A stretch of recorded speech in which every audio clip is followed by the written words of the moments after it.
سلام دوستان، امروز در خدمتتون هستیم تا با هم به این بپردازیم که حق شفعه چیه و شرایط ایجاد اون به چه صورته.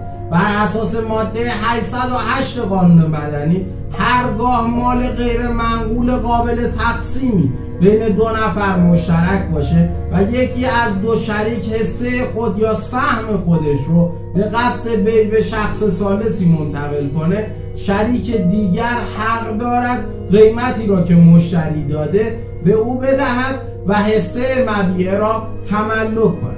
این حق را حق شفعه و صاحب اون رو شفیع گوید.